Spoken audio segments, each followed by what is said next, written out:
The house might just be the strangest thing I've ever seen on Netflix. And I've seen stranger things.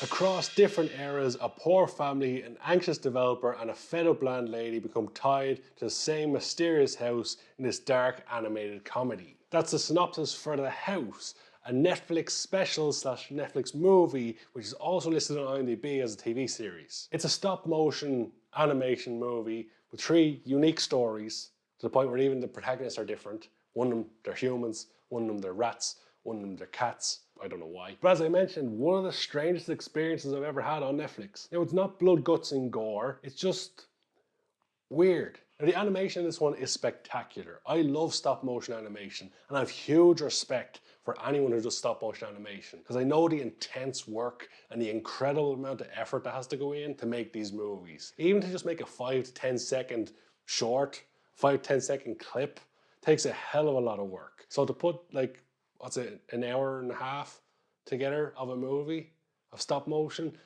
I can only imagine the work that's gone into that. And it looks truly spectacular. Each different episode or each different story has a unique look, has a unique, character design. All of them have phenomenal lighting, phenomenal camera movement. They just flow really well. The animation is done spectacularly, and the cinematography within it is also spectacular. Visually unbelievable from stop motion.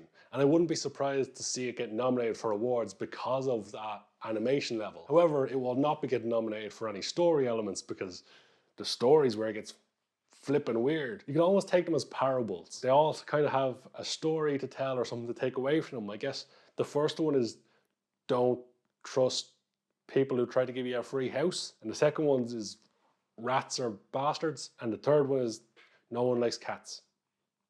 I'm pretty sure that sounds about right. So the first one, as I mentioned, is this poor family who live in this house, and they have these relatives who are very judgmental, and all of a sudden someone comes along and gives them a free house.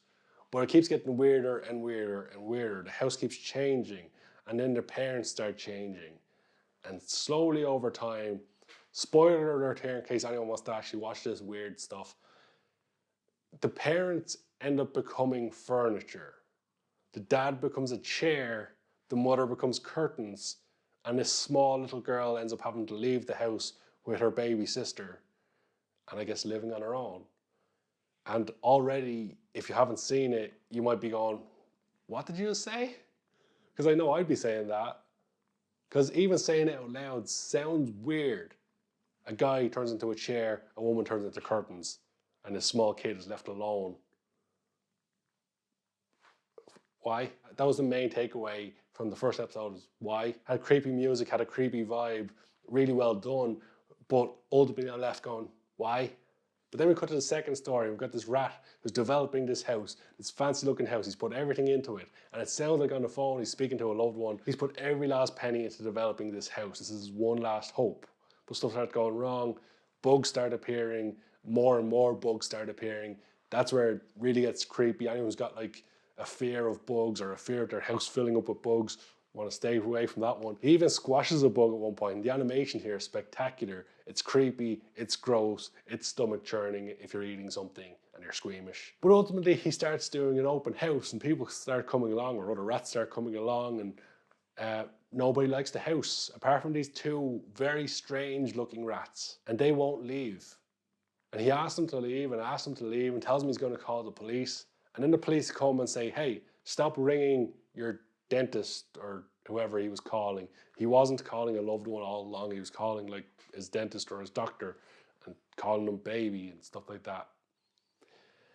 Again, why? Then he ends up going to hospital, and when he goes back from hospital, his house is filled with more rats, and the rats become like real rats, and he ends up becoming a rat.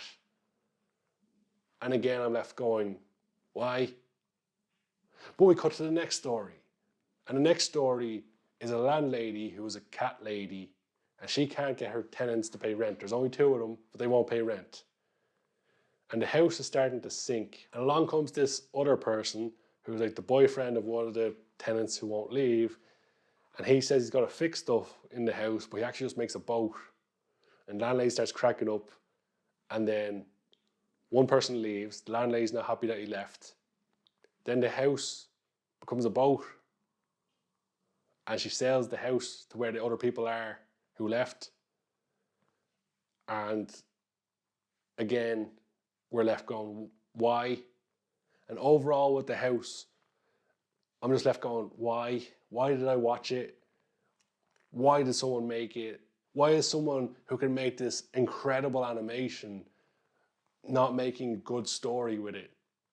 Because I can't see how anybody, any creative team could sit there and look at this movie and say, yeah, that story is sensational. People are going to love that. Because if this level of animation can be done with a good story, you are going to win Academy Awards. You're going to get praise all over the world. You're going to compete with the biggest animators. But if you put this level of animation and you make a shit story, everyone's just going to be left going, why?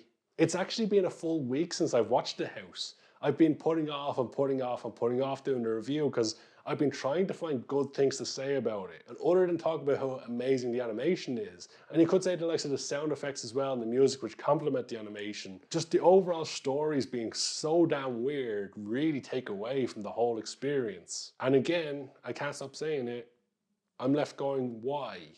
Why make this weird thing? It just seems like a massive waste of talent. But if you're into weird, strange stories with really cool animation, maybe check out The House on Netflix. When it comes down to a rating out of 10, as I do with all movies, even though this is on IMDb as a TV series, and it's not a conventional movie, I'd still give it like a 3 or 4. Probably, let's be generous. No, I'm conflicted here. The animation is almost a 10 out of 10, but the story is a 1. Averaging out, that should be a 5. But it feels far too generous to give it a 5. This is my thought process on this movie. I think I will be slightly generous and I will give it a 4 out of 10. For the animation predominantly, as I mentioned. One of the weirdest things I've ever seen on Netflix.